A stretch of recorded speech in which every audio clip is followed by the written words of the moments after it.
इस सभा में आए हुए सभी श्रोतागणों का मैं हार्दिक अभिनंदन करता हूं, स्वागत करता हूं।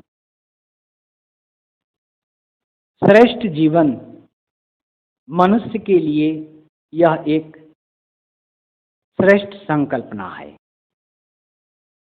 मनुष्य एवं मनुष्योत्तर प्राणियों में मुख्य अंतर है मनुष्य में चिंतन शक्ति का होना, जो मनुष्योत्तर प्राणियों में नहीं पाई जाती है। परिणामतः मनुष्य का जीवन स्तर ऊपर उठ जाता है। यदि मनुष्य चिंतन नहीं करे, विचारे नहीं, तो उसका जीवन पशु से भी बदतर हो जाएगा। विश्व के महान दार्शनिक अरस्तु का भी यही कहना है कि मनुष्य एक विचारशील प्राणी है।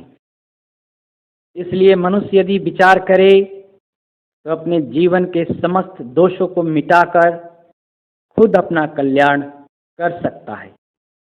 इसके लिए उसे किसी कल्पित लोक में बैठे लोकेश्वर की प्रार्थना करना जरूरी नहीं है।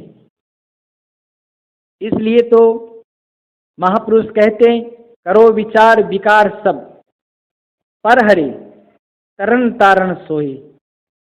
मनुष्य के जीवन में निखार विचार के प्रक्रिया से आता है और मनुष्य के जीवन के आंतरिक निखार ध्यान के माध्यम से आता है। सभ्य श्रेष्ठ सुसंस्कृत शांतमय जीवन जीने के लिए उत्तमाति उत्तम विचारानुकूल आचरण की महती आवश्यकता होती है और इस विशुद्ध जीवन को व्यतीत करने के लिए मनुष्य को जो सबसे अनिवार्य तत्व की आवश्यकता होती है वह है आध्यात्मिक ध्यान। जब तक मनुष्य में उच्च आदर्श स्थापित नहीं होगा तब तक मानव समाज की दशा दयनीय बनी रहेगी। मनुष्यता के विकास के लिए आज ऐसे अध्यात्म की जरूरत है जो वर्ण भेद, वर्ग भेद एवं सांप्रदायिक पचड़े से ऊपर हो, और वह धर्म मानवतावादी धर्म होगा जिसमें सभी मनुष्यों का समान विकास संभव हो। ऐसा धर्म जिसमें प्राणी मात्र पर दया के लिए स्थान हो।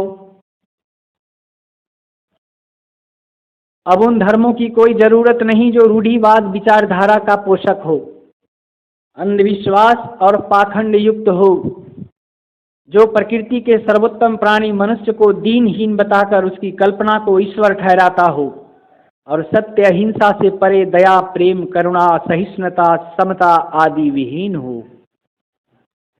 तथा कथित धर्म जो धर्म नहीं संप्रदाय हैं, क्योंकि सीमाबद्ध धर्म धर्म नहीं हो सकता। धर्म तो सर्वभौम है। धर्म को संप्रदाय से क्या लेना देना है। किसी विचारक ने कितना सटीक कहा है, धर्म न हिंदू बौद्ध है, धर्म न मुस्लिम जैन, धर्म है चित्त की शुद्धता, धर्म शांति सुख चैन। धर्म चिरंतन सत्य है जो चित्त के शुद्ध हो जाने पर ही अनुभव हुआता है और चित्त की शुद्धि का बाह्य परिवर्तन मात्र से नहीं बल्कि आंतरिक परिवर्तन से संभव है। इसके लिए दृढ़तापूर्वक मन, वचन एवं शरीर के समस्त दोषों को त्याग कर सत्कार पूर्वक सप्रेम, सत्यशील, क्षमा, दया, करुणा, प्रेम, सहिष्णुता आदि सद्गुणों को धारण करना होगा। चित्त शुद्धि होने पर ही स्वरूप की अपरोक्षानुभूति एवं स्वस्थिति होती है।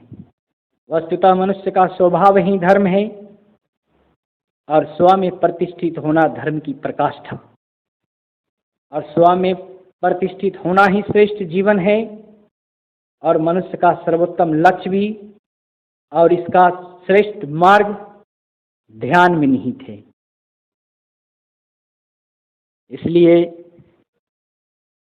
मैं यह आग्रह करूंगा, मार्गदर्शन के स्वरूप में अवश्य बताना चाहूँगा कि आप सभी ध्यान के मार्ग खोजें, अपनाएं और उस पर निकल पड़े और अपने जीवन के परम लक्ष्य कल्याण के मार्ग पर अग्रसर हो और स्वयं को जाने और स्वयं को पहचानते जानते हुए अपने लक्ष्य को प्राप्त करे और इस मानव जीवन को सफल बनाए।